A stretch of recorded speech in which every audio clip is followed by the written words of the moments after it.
Bonjour, ravi de vous retrouver dans la continuité de notre formation. Dans ce chapitre, nous allons nous consacrer à faire la configuration et la compréhension des services VPN MPLS avancés, à savoir le partage des services entre différents VPN. Nous allons dans cette vidéo voir tout d'abord pourquoi on a besoin d'avoir un partage de services entre différents VPN. Nous parlerons de la stratégie de la configuration du partage du service sur les VPN MPLS niveau 3.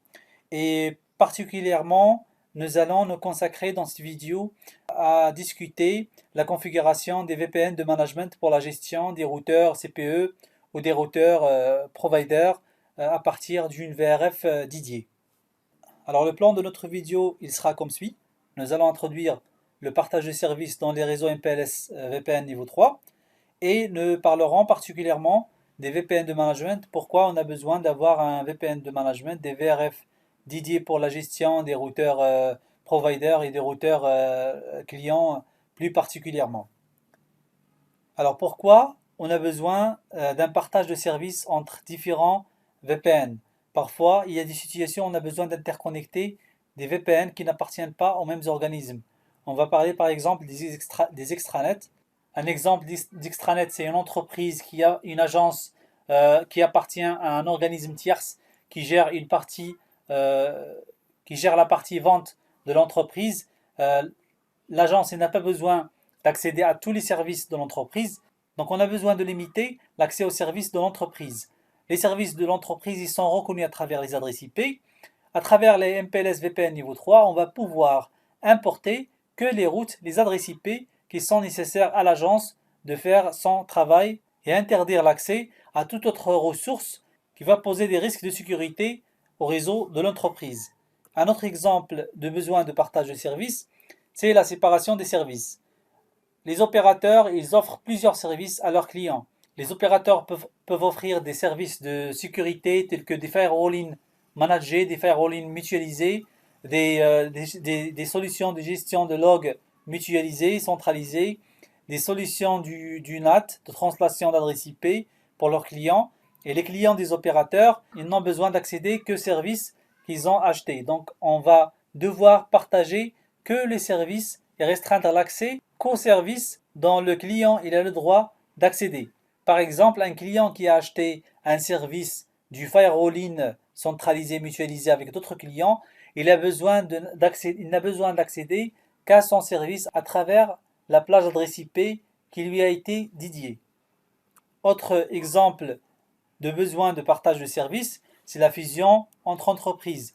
Il y a parfois des rachats entre entreprises, il y a des mutualisations qui sont faites entre les entreprises et on a besoin de merger leurs deux réseaux. Si les deux entreprises ils ont déjà des services VPN MPLS niveau 3, ils peuvent demander à leurs opérateurs de faire un partage de route entre les deux entités de telle sorte à avoir la connectivité entre les deux entreprises. C'est une solution temporaire qui fonctionne bien, le temps de trouver une architecture pour intégrer les deux réseaux d'une manière définitive. Un quatrième exemple de partage de services. Un autre exemple de partage de services, c'est la gestion des routeurs clients. La plupart du temps, c'est l'opérateur qui gère le routeur client MPLS qui est installé dans le site du client. Et il a besoin d'accéder pour des opérations de configuration, de mise à jour des routeurs, des opérations de supervision. Il a besoin d'accéder à ces routeurs pour les gérer. Alors l'opérateur, bien sûr, il n'a pas le droit d'accéder aux routes clients finaux, donc il va devoir trouver une solution pour qu'il puisse avoir l'accès aux routeurs clients sans mélanger, sans importer les routes du client final. Le dernier exemple que je vais lister ici, c'est l'exemple d'un client qui va demander à la fois une interconnexion VPN entre différents sites et en même temps le service Internet. Dans ce cas, l'opérateur il doit partager l'accès à Internet sur le même VPN configuré pour le client. Dans tous les exemples que j'ai listés ici, on va devoir faire du filtrage pour importer et exporter des routes. Alors il y a des façons spécifiques pour la configuration des services avancés comme on va le voir. Je vais tout d'abord tracer un schéma avec un routeur CE et un routeur PE. CE1, PE1. PE1 connecté au réseau MPLS, puis on a un deuxième routeur PE2 et un troisième routeur PE3. Ici, on a CE2 et CE1 et CE2, ils appartiennent à la même entité, c'est le même VPN. VPN 1. D'accord? Et l'opérateur, il a offert un service firewalling,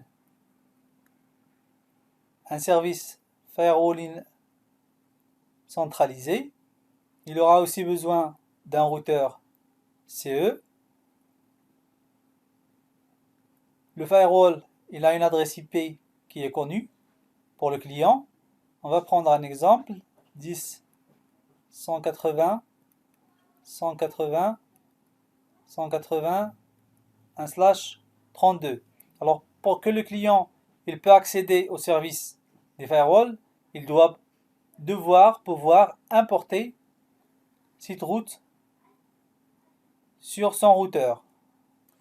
Si uniquement le premier site 1, il a besoin d'accéder au service du firewall et pas le deuxième site, alors le routeur CE de l'opérateur, il ne doit importer que les routes qui sont sur site 1.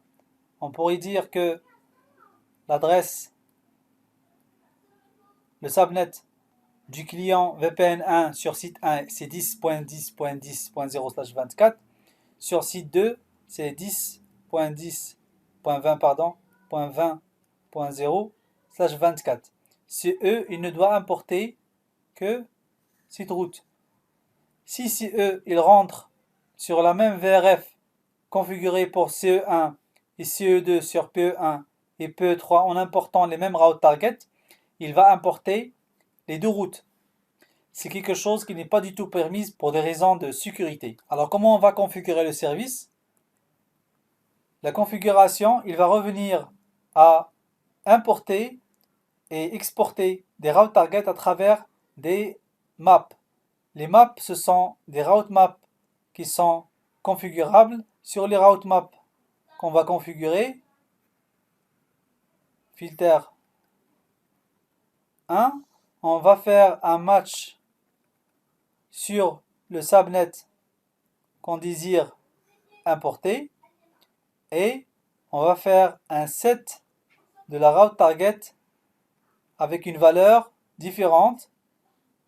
Ici, on a des routes target 100.330. On va utiliser une différente valeur 100.440 par exemple. Alors PE2, il va importer cette valeur. Il va exporter une autre valeur vers CE1. Le match de l'adresse IP, il se fait à travers la configuration d'une prefix list qui ne va sélectionner que le réseau 10.10.10.0/24. Alors on va voir toute cette configuration en détail quand on va passer à la partie pratique de ce chapitre. Alors le premier exemple d'un service partagé sur un réseau VPN MPLS niveau 3, c'est la gestion des CE clients. La gestion des CE clients, c'est quelque chose de très fréquent chez les opérateurs parce qu'ils ont besoin d'accéder à distance aux routeurs qu'ils ont installés pour des raisons de management et de maintenance. Il y a la première raison, je l'ai invoquée, c'est la gestion. La deuxième raison, c'est la supervision à travers une solution de supervision qui va nous afficher la bande passante, la consommation de bande passante, l'état des CPU, l'état des RAM, l'état des liaisons, l'état des interfaces, etc. Pour cela, on a besoin aussi de configurer du partage de routes de manière avancée. Alors sur un schéma, c'est toujours le corps et les PE qui sont en opération. Je vais partir sur PE2 et je vais installer un routeur CE. Ce routeur CE, c'est un routeur qui appartient à l'opérateur. Connecté au routeur CE, on a des switches. Et sur les switches, on a des stations de gestion et des stations de supervision. Les stations de gestion et les stations de supervision, ils auront besoin d'accéder au routeur CE qu'on veut, soit à travers Telnet, SSH, FTP, TFTP pour des mises à jour, etc. Ou pour la supervision des interfaces pour faire des rapports pour les clients, pour maintenir l'état des liaisons, pour voir la saturation des liaisons, etc. Donc on va devoir partager des routes entre les routeurs CE des clients et le routeur CE de l'opérateur. Donc on a introduit le besoin en partage de services sur des VPN MPLS niveau 3. En particulier, on a vu pourquoi le besoin d'un VPN de management. Le VPN de management, par la même occasion, il sert aussi à faire la gestion des routeurs P et des routeurs PE. On peut avoir des administrateurs dédiés qui sont autorisés à gérer les P et les PE. On ne veut pas partager on veut pas partager l'accès à la gestion des routeurs P et PE à toute l'intranet de l'opérateur. Il y a bien sûr des utilisateurs qui n'ont pas besoin de voir les routeurs P et les routeurs PE pour des raisons de sécurité. On va limiter l'accès aux administrateurs réseau. Donc on va créer des VPN de management pour la gestion des routeurs P et des routeurs PE. On n'est pas obligé d'avoir les mêmes VPN à la fois pour faire la supervision, la gestion des CE et la gestion des P et des PE. On peut choisir des VPN différents et on va donner l'accès aux utilisateurs qui sont concernés par la supervision, par la gestion des CE ou par la gestion du routeur provider. Je vous remercie pour votre attention et le temps consacré à suivre la vidéo et je vous retrouve dans la vidéo suivante pour la partie pratique de la configuration d'un VPN de management. A tout de suite.